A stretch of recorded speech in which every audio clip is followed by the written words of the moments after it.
Hey everyone, it's Pastor Paul Krampitz coming to you from my study here at Bethany Lutheran Church in Cromwell, Connecticut. I have in my hand here a golf ball. This is a golf ball from the Travelers Championship. Sadly, the tour pros attending and competing in the Travelers Championship this year will not be bringing their families with them, and hence we won't be the site for a daycare.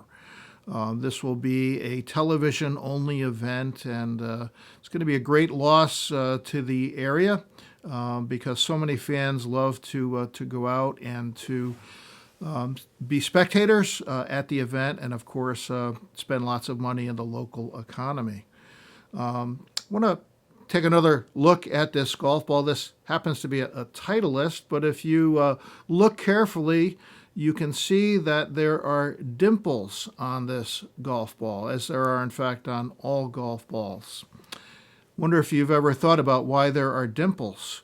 There are usually between 300 and 500 dimples on golf balls. There's actually no rule about the number, but usually there are somewhere in between 300 and 500. 352 dimples on the Titleist Pro V1 golf ball. It's a very popular choice for golfers.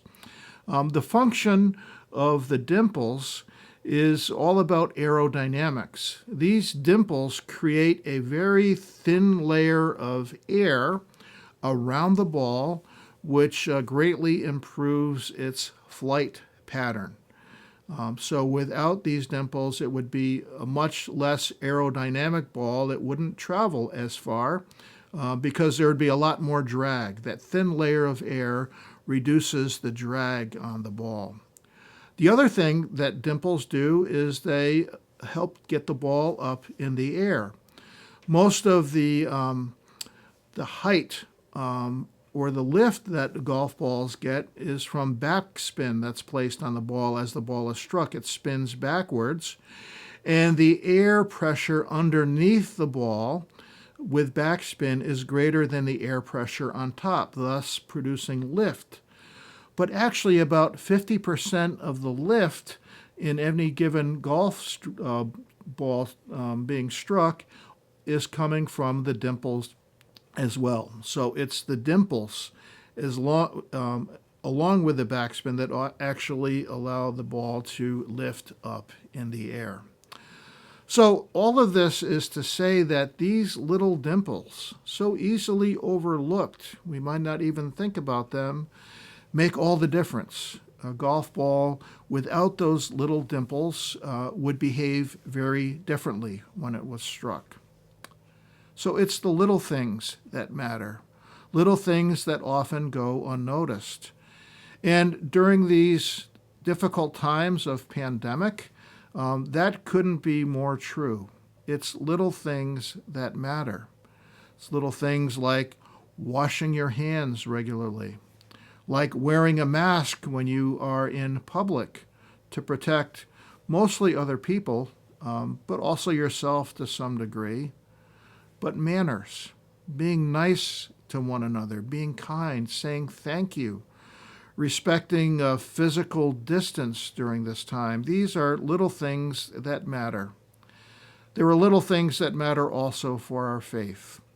Little things like taking the time out each day for a moment of prayer or reflection.